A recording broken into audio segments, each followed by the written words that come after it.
एक छोटी सी बात कहनी थी, जब शीश झुकाना है तो पूरे झुको ना, अधूरा प्रणाम क्या करना है। प्रणाम बड़ी विद्या है।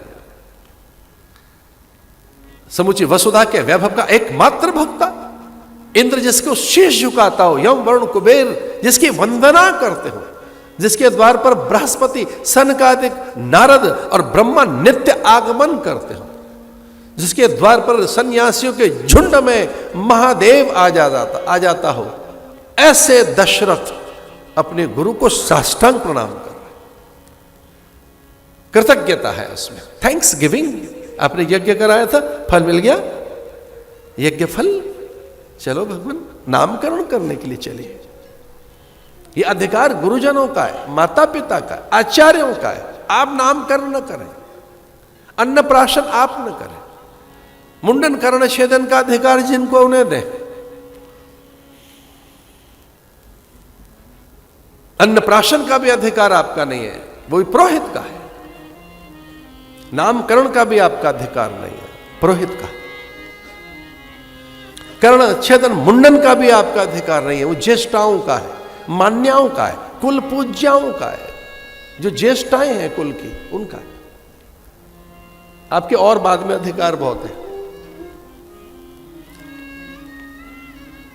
धन्य है ऐसा कहकर आज भुजपाश में बांध लिया गुरु ने।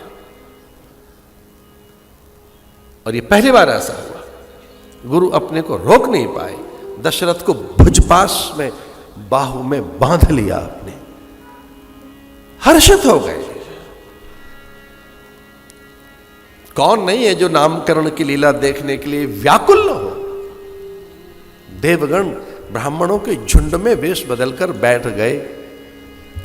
ब्रह्मा से रहा नहीं गया कि हम देखेंगे कि गुरुदेव क्या नाम रखेंगे। महादेव ने कहा कि हम तो सत्संग में वैसे ही वेश बदल कर जाते हैं, तो चलो चलते हैं, साधुओं के झुंड में बैठने में जाता क्या है।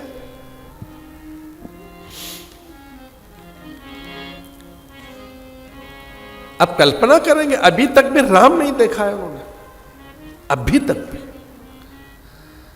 विनय पूर्वक कौशल्या ने ऐसे दशरथ के हाथ में राम दिए कि अधिकार आपका है, अपने गुरुदेव के हाथों में पकड़ाओ अपने बालक को। कौशल्या ने राम दिए दशरथ को, दशरथ ने देखा नहीं राम को, मेरा अधिकार नहीं बनता है गुरुदेव के पास।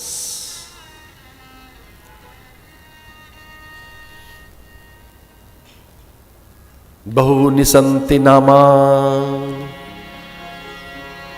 बहुनि सन्ति नामानि रूपाणि च सुतस्य ते गुणकर्माणि रूपाणि नान्यं वेद नो जनः।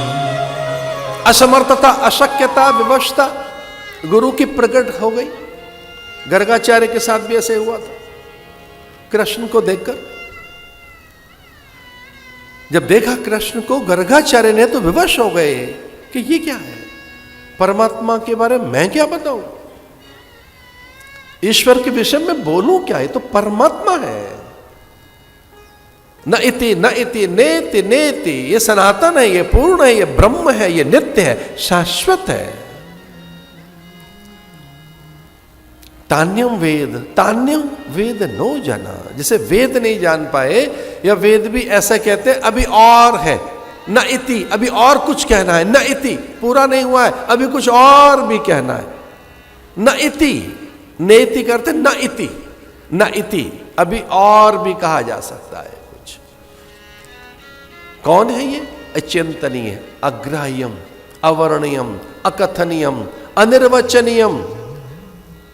शब्द में नहीं, रूप में नहीं, गुण में नहीं बांधा जा सकता, जो भाषा में नहीं बांधा जा सकता, शब्दों में, शब्दों की परिधि में जिसे बांधा नहीं जा सकता। ये पूर्ण है, ये परमात्मा है, ये ब्रह्म है, ये वाणी का विषय नहीं है, शब्दों का विषय नहीं, चिंतन में नहीं आएगा, विचार में नहीं आएगा, प्रयास करूंगा। सो सुख धाम राम असनामा। जो सुखधाम राम असनामा, अखिल लोकदायक विश्राम। युवती पुत्री को छुआ नहीं जाता, उसका सर ही छुआ जाता है। युवती पुत्री हो गई हो, गर्भवती स्त्रियां हो तो उनके मस्तक को ही छुआ जाता है। उन्हें त्राण देने के लिए, सुख देने के लिए, अनिष्ट की निवृत्ति के लिए, आशीष के लिए और अपने स्नेहन प्रणयन की सिद्धि के लिए भी उनका स्पर्श नहीं किया जाता। पता नहीं कौन सी तरंगें बालक तक पहुंचेंगी। तो प्राय गर्भवती स्त्री को बार बार स्पर्श नहीं किया जाता, आशीष ही दिया जाता है। इतनी सावधान अरुंधति।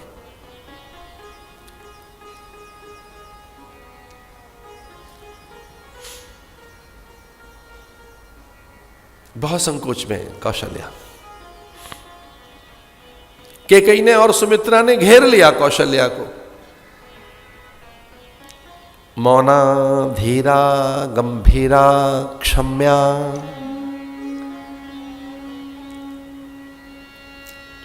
जिनसे कभी किसी ने क्षमा मांगी ही नहीं, वो पहले ही क्षमा कर देती है। जो कभी बोलती नहीं है, उन्हें बुलवाना पड़ता है, मौन में रहती है। उनका नाम क्या है? कौशल्या। वो संकेत में बात करती है। वो तो कौशल्या तो संकेत में बोलती है। गुरोस्तु मौनम व्याख्यानम शिष्यास्तु छिन्न संशया। एक भीतर की बात बता रहे थे।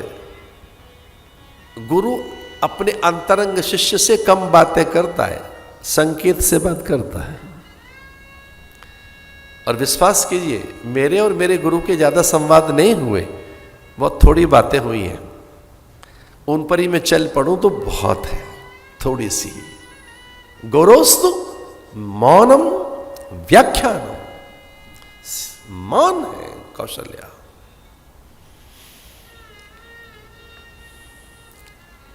मौनम सर्वार्थ साधनम। एक हाथ कैकेयी ने पकड़ा और दूसरा सुमित्रा ने। जी जी बोलो ना। तो उन्होंने कहा क्या बोले।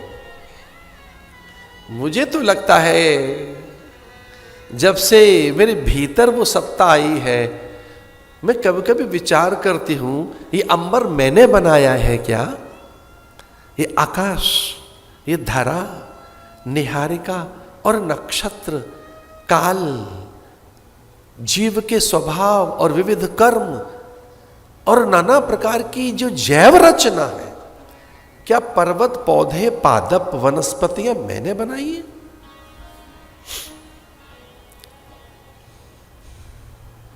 क्या ये जो चंद्र तारिकाएं हैं, निहारिकाएं हैं, ये मैंने बनाई है क्या? तो मुझे लगता है कि रे मेरे भीतर जो है वो आ रहा है जिसने पूरी धरती और ये संपूर्ण जैव जगत बनाया है। तारे बनाए, चंद्र बनाया, सूर्य बनाया। एक नहीं, कौशल्या थक गई कहते कहते। एक नहीं, कोटि कोटि आदित्यों की रचना जिससे होती है। लखा आकाश। गुरु नानक कहते हैं एक आकाश नहीं है, लखा सूर्य, लाखों सूर्य।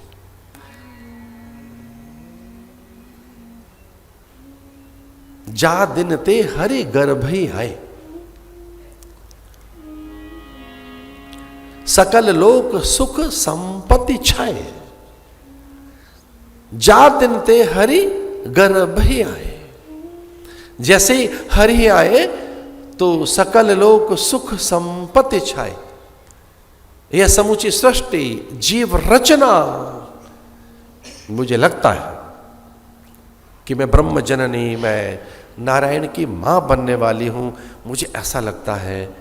और हर्षित हो गई सुमित्रा, गिर पड़ी चरणों में ये कहकर कि फिर मेरी अनुभूति और दोहद फिर सत्य ही तो सिद्ध हुआ कि मेरे भीतर जो एक बालक है वो ब्रह्म का अनुचर होगा।